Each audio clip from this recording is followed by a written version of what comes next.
Hey guys, I recently started thinking that all of us have our own fears. Some people are afraid of bats, spiders, loud noises, 100-hour-long videos, and me, well, I'm kinda worried about deep dark bodies of water. No, it's not like I'm completely frozen and unable to move when I see some murky water. I'm not that much of a panicker after all. But then I realized that there is endless dark void of water underneath me. I start feeling anxious, staying alert, and expecting some kind of danger to appear. If you Google it, you'll find out that this fear is called thalassophobia. If you actually look at some pictures of it, I don't know about you, but they definitely give me that uncomfortable feeling. So I thought this would be a pretty good idea for my new game. I wanted to turn thalassophobia into an exciting, in quotation marks, gameplay experience where you play as a pearl diver, going into a dark body of water in search of valuable loot. And of course, the anxiety would come from the endless darkness of the water and a huge, dangerous creature living somewhere down there. Sounds pretty hype, so let's get to work. I started the development by creating the environment. After thinking about it for a while, I decided that I wanted something like a deep lake with an uneven bottom that looks more like a huge crater. After finishing my basic work as a professional digital excavator, I moved on to creating the fog to get that endless, impossible to see through feeling. Since I had never used fog in Unity before, at this point I was mostly just testing how it worked and trying to figure out the best way to create the atmosphere of a massive body of water. After some time and countless attempts to find the right color palette, I finally managed to get the effect I wanted. I made the water lighter and more saturated, added mountains around the area, colored the bottom, and also made the fog more dynamic. Now when you dive deeper, the fog becomes thicker and creates that feeling of depth. And then you go back up, it slowly fades away.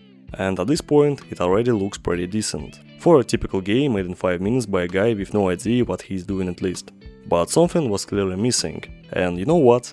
People who love seaweed probably know the answer. The next step was to find a picture of kelp on the internet, because, let's be honest, I'd rather keep my Photoshop drawings off camera.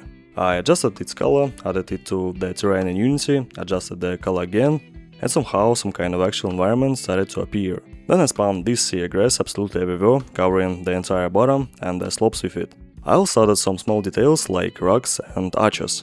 Naturally, I used standard Unity materials for all of this, because I still haven't learned Blender, and honestly, I really should have done that a long time ago.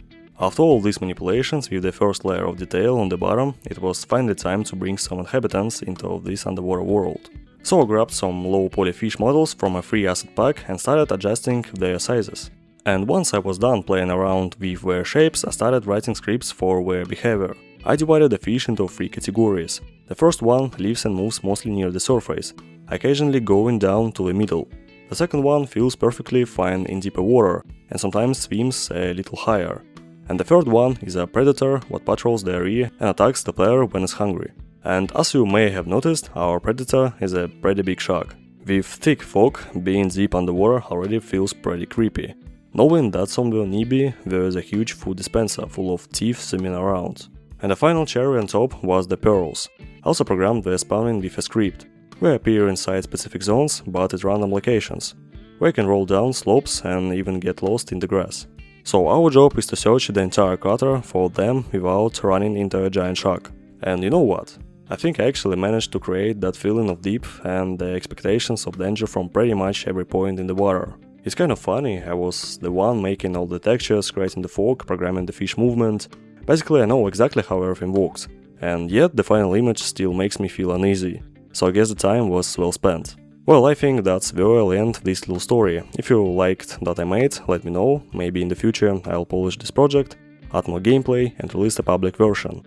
But for now, I recommend subscribing so you don't miss more stuff like this. Thank you for watching, have a great day, evening or night, see you soon and bye bye.